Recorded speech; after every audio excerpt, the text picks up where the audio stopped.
Bonjour, je m'appelle Kevin Apono, je suis étudiant à l'Université de Montréal au campus Laval en enseignement d'adaptation scolaire et j'entame ma deuxième session. J'aime beaucoup faire, je pense que aller faire la course, c'est quelque chose que j'aime beaucoup et j'adore lire. J'aime aussi jouer au piano et aussi aller m'entraîner de temps en temps. Et j'ai oublié de mentionner que j'aime beaucoup aller jouer au tennis. Bien, moi, je suis un étudiant qui est né d'un trouble de la dysplasie, qui est un trouble de langage qui affecte la communication, la compréhension et aussi l'écoute. Et c'est à partir de 12 ans que j'ai commencé à être dans ce programme en faisant le 3e année. Par la suite, quand j'avais 13 ans, 14 ans même, j'ai commencé à faire la 4e année. Par la suite, j'ai passé par la 5e année à l'âge de 15 ans et à 16 ans, c'est là que j'ai terminé ma 6e année. Et par la suite, j'ai poursuivi mon parcours scolaire en entamant mon secondaire à l'âge de 16 ans. J'étais toujours dans un programme d'adaptation scolaire en classe de langage et après ça, je suis passé dans les programmes de pré-dep à partir de 2e année jusqu'à la 4e année. Et enfin, j'ai pu terminer mon secondaire 5 à l'éducation des adultes à l'âge de 21 ans.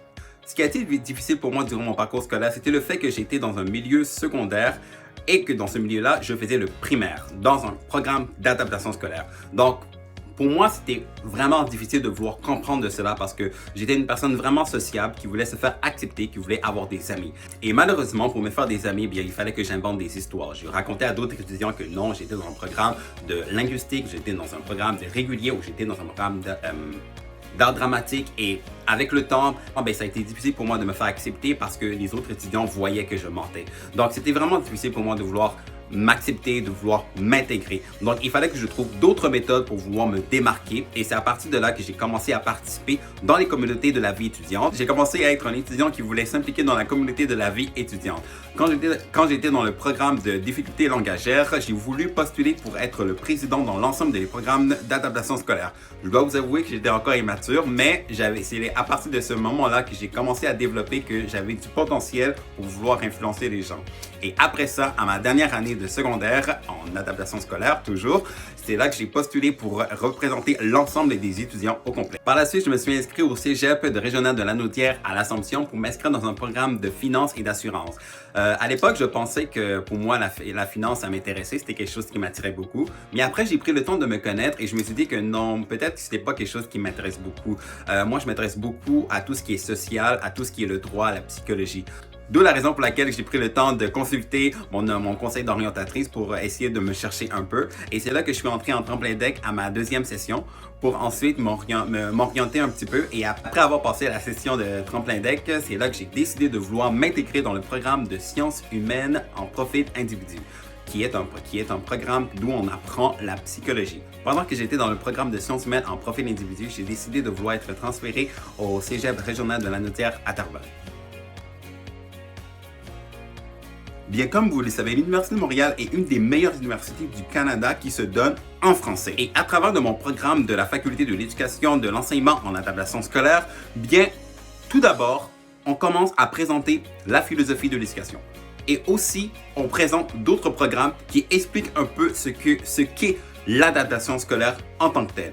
Et évidemment, il y a de la théorie, de la recherche, de la lecture. Et moi, c'est une des choses que j'aime beaucoup parce que de 1, j'apprends beaucoup et de 2, je peux voir comment les professeurs qui nous enseignent ce qu'est l'adaptation scolaire, la façon comment ils sont passionnés. Et je pense que ce programme d'adaptation scolaire va me faire apprendre d'autres manières d'enseignement que plutôt de la base. Parce que oui, il faut être conscient qu'au Québec, il y a de plus en plus d'étudiants ou de jeunes enfants qui sont nés de troubles. Et je crois que c'est essentiel pour nous, en tant que futurs professeurs en adaptation scolaire, d'être préparés et être aussi équipés pour bien servir les étudiants qui sont nés de troubles, parce que ce sera eux qui vont nous remplacer lorsqu'ils seront adultes. Et bien évidemment, après avoir effectué ton baccalauréat en enseignement d'adaptation scolaire, tu peux soit aller enseigner dans le milieu de primaire en adaptation scolaire ou dans le milieu secondaire ou même dans les établissements privés qui se donnent à Montréal ou peut-être ailleurs dans le Québec. Et il ne faut pas oublier qu'après avoir effectué ton baccalauréat en enseignement d'adaptation scolaire, automatiquement, tu deviens un orthopédagogue. Je pense qu'il faut être patient. Par la suite, il faut être le sentiment de vouloir enseigner à son élève pour qu'il puisse atteindre son objectif dans son parcours scolaire. J'espère que ce capsule de vidéo va permettre pour toi de choisir et de décider de ce que tu veux étudier dans ton domaine lorsque tu vas t'établir à l'Université de Montréal. Et croyez-moi, l'enseignement, l'éducation, c'est quelque chose de passionnant. L'essentiel qui est de vouloir donner la meilleure éducation à nos étudiants, car ce sera eux qui vont nous remplacer dans les prochaines générations à venir. Donc, j'espère vraiment que tu vas choisir ce programme et que ce programme va t'inspirer et t'en apprendre beaucoup, mais encore beaucoup plus. Merci et bonne journée.